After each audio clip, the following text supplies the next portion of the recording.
بسم اللہ الرحمن الرحیم۔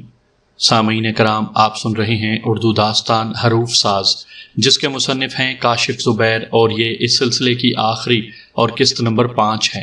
مجھے امید ہے آپ کو میری یہ کاوش پسند آئی ہوگی۔ آپ نے اگر ابھی تک میرا چینل کہانی گھر سبسکرائب نہیں کیا تو ابھی میرے چینل کو سبسکرائب کر کے بیل نوٹیفیکیشن آن کر لیجئے، تاکہ آنے والی ہر نئی کہانی کی اطلاع بروقت آپ تک پہنچ سکے۔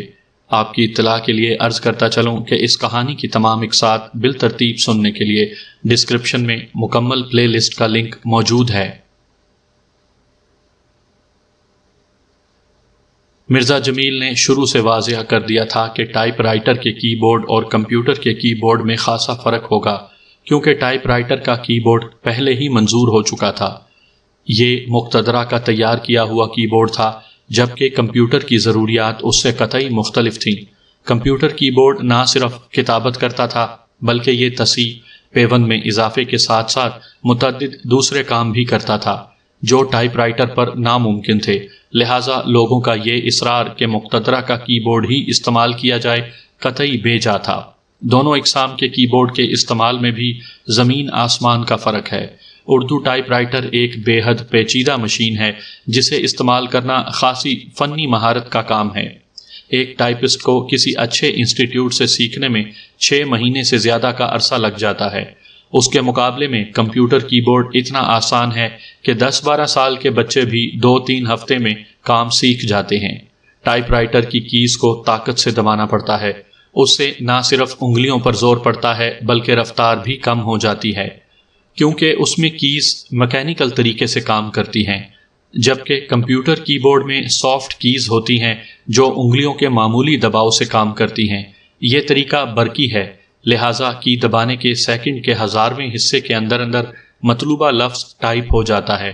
یہی وجہ ہے کہ اس پر رفتار کی کوئی حد نہیں ہے۔ اگر ایک چھوٹا ٹائپسٹ 1 منٹ میں 50-60 حرف ٹائپ کرتا ہے تو ایک کمپیوٹر آپریٹر 1 منٹ میں 50-60 لفظ ٹائپ کر دیتا ہے۔ شاید اسی وجہ سے کمپیوٹر کی آمد نے اردو ٹائپنگ کو تقریباً ختم کر دیا ہے، اور پھر ایک ٹائپسٹ کی نہ تو تنخواہ اچھی ہوتی تھی اور نہ اسے کلرک سے اوپر کا رتبہ ملتا تھا، جبکہ کمپیوٹر آپریٹر کو اچھی تنخواہیں دی جاتی تھیں اور اب بھی دی جاتی ہیں، بلکہ یہ کام اعلیٰ فنی صلاحیت کا حامل سمجھا جاتا ہے۔ پھر اس میں آگے بڑھنے کے بے شمار مواقع ہیں۔ اسی بنا پر نوجوان طبقے نے بہت تیزی سے کمپیوٹر کو قبول کیا۔ مرزا جمیل نوری نستعلیق کے خالق کی حیثیت سے اس کی خوبیوں اور کام کرنے کی صلاحیتوں سے واقف تھے، لیکن اشاعتی صنعت کے اکثر عام افراد اور بعض کرتا دھرتا بھی اس سے پرہیز کر رہے تھے۔ ان کی دلیل یہ تھی کہ اس چیز سے ہزاروں کاتبوں اور خوشنویسوں کا کاروبار خطرے میں پڑ جائے گا۔ دوسرا، انہیں اعتراض تھا کہ یہ طریقہ بہت مہنگا تھا۔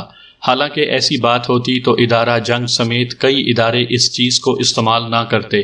مرزا جمیل نے اپنے کیریئر میں جو بات سب سے زیادہ شدت سے محسوس کی تھی وہ اشاعت کا سست ترین طریقہ کار تھا۔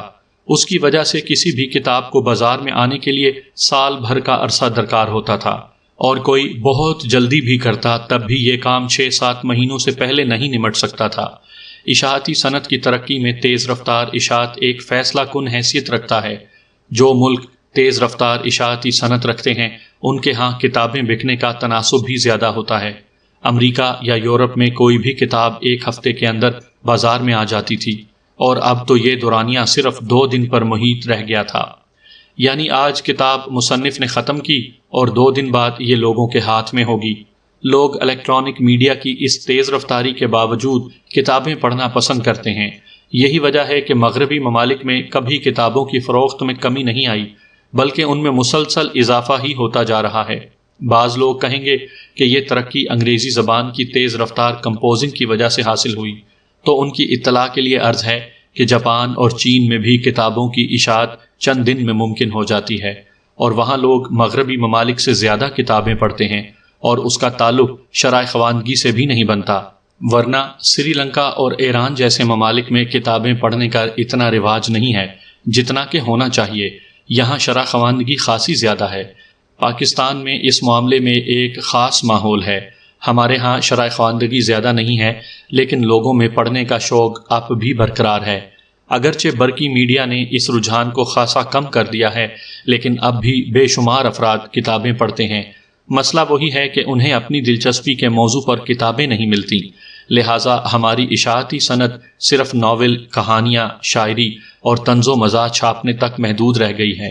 حالانکہ حالات حاضرہ کے معاملے پر چھپنے والی کتابیں فوراً بکتی ہیں، کیونکہ لوگ ان میں دلچسپی لے رہے ہوتے ہیں۔ اب مثال کے طور پر کوئی صاحب افغانستان کے حالات پر کتاب لکھ رہے ہوں یا لکھ چکے ہوں اور وہ اسے چھپوانے جاتے ہیں، مگر معلوم ہوتا ہے کہ اب 6 مہینے میں یہ کتاب تیار ہوگی، اور 6 مہینے میں حالات نہ جانے کیا سے کیا ہو جائیں، نامعلوم لوگوں کو اس میں دلچسپی لگے یا نہ لگے۔ اس بات کا تجربہ اخبارات کو ہوتا ہے کہ کسی بھی خاص واقعے کی صورت میں اخبارات ہاتھوں ہاتھ بک جاتے ہیں۔ بعض اوقات تو پورے شہر میں ایک بھی کاپی نہیں پہنچتی، جبکہ عام دنوں میں ڈھیروں اخبار پریس میں واپس آ رہے ہوتے ہیں۔ اگر اخبار آج کی خبر کے 2 دن بعد آئے گا تو اسے کون پڑھے گا؟ اخبار کون خریدے گا؟ لیکن حالات حاضرہ کے بارے میں کوئی خاص بات ہو تو ان پڑھ لوگ بھی اخبار خرید لیتے ہیں۔ نوری نستعلیق کے آنے سے یہ ہوا کہ جو کتابت پہلے 6-7 مہینے یا سال بھر میں ہوتی تھی، وہ اب 1 ہفتے میں ہونے لگی۔ ایک کتاب جو 100 صفحات پر مشتمل ہو، اسے ایک شخص بآسانی لیزر کام پر ہفتے بھر میں کتابت کر سکتا ہے۔ اگر مزید جلدی مقصود ہو تو 2 یا 3 آدمی بھی لگائے جا سکتے ہیں، اور ہفتے بھر کے اندر کتاب تیار ہو کر بازار میں آ جاتی ہے۔ اب ہمارے ہاں بھی رفتہ رفتہ ایسی مثالیں قائم ہونے لگی ہیں۔ اس طرح کچھ کتابیں ایسی ہوتی ہیں جو ترمیم اور اضافے کے بعد سال کے سال شائع ہوتی رہتی ہیں۔ ان کی اشاعت کے لیے ہر دفعہ نئے سرے سے کتابت کرنی پڑتی تھی، اور خرچہ اتنا ہی آتا۔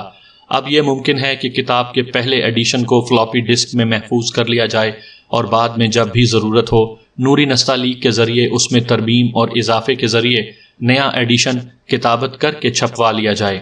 یعنی نہ وقت ضائع ہو، نہ سرمایہ، اور کتاب تیار۔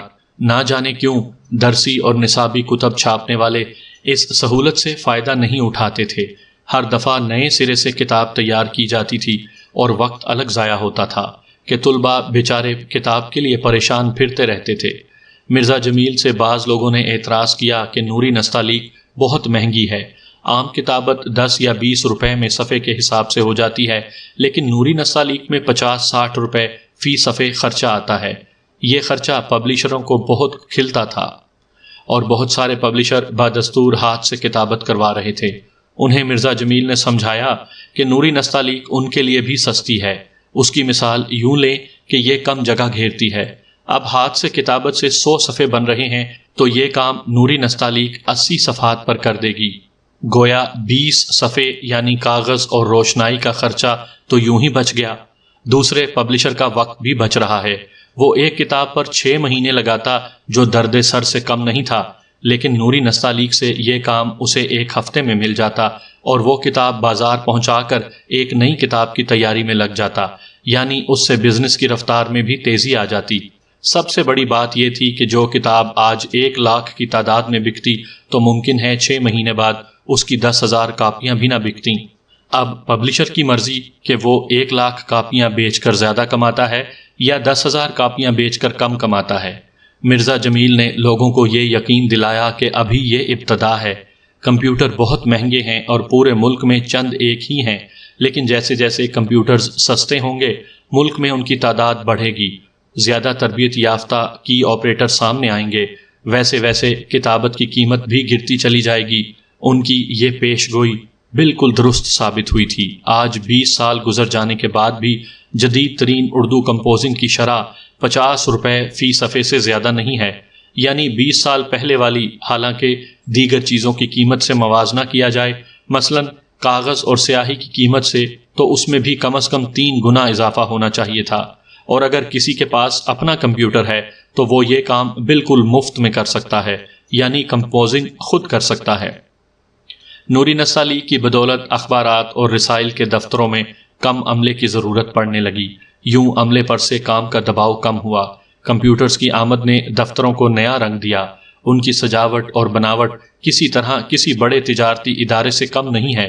اس کی آمد سے یہ فائدہ ہوا کہ پبلشنگ انڈسٹری پچھلی 2 دہائیوں میں کم سے کم بھی دگنی ہو چکی تھی۔ صرف ڈائجسٹوں کے شعبے میں دیکھیں تو پہلے جو مقبول ترین ڈائجسٹ 30-40 ہزار کی تعداد میں چھپتے تھے، اب ان کی اشاعت کئی لاکھ ہے۔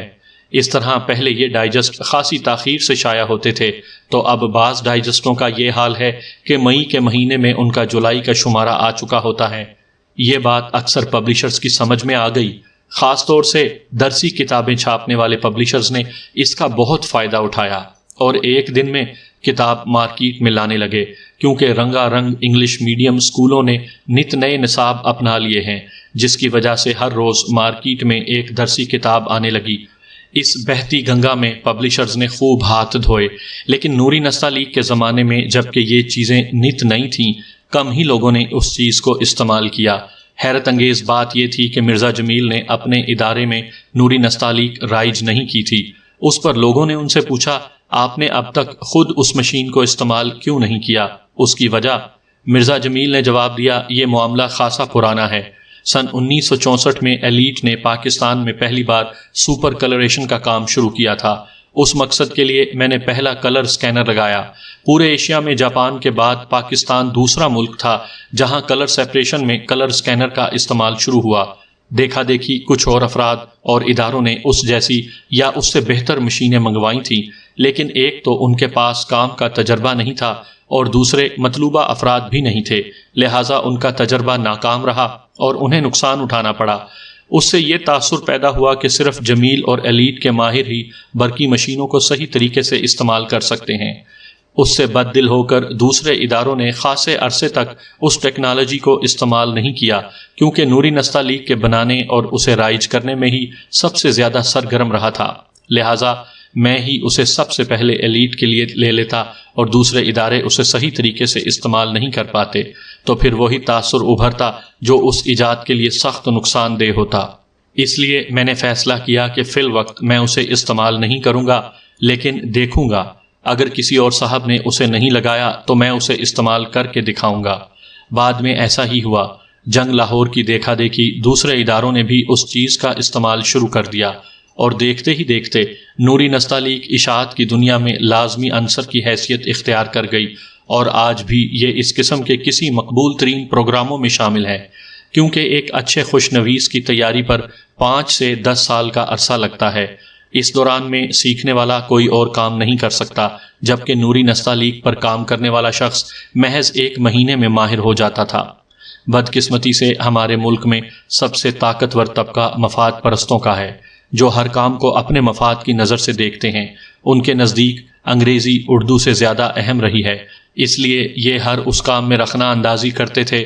انہوں نے کبھی اپنے مفاد کے لیے اردو کو کوئی قومی اور سرکاری ادارہ نہیں بننے دیا، لہٰذا جب نوری نستعلیق کا پروگرام سامنے آیا تو انہوں نے اس کی ہر ممکن مخالفت کی، حتیٰ کہ پریس کو اس کے خلاف استعمال کیا، اور بعد میں بھی یہ سرگرم عمل رہے۔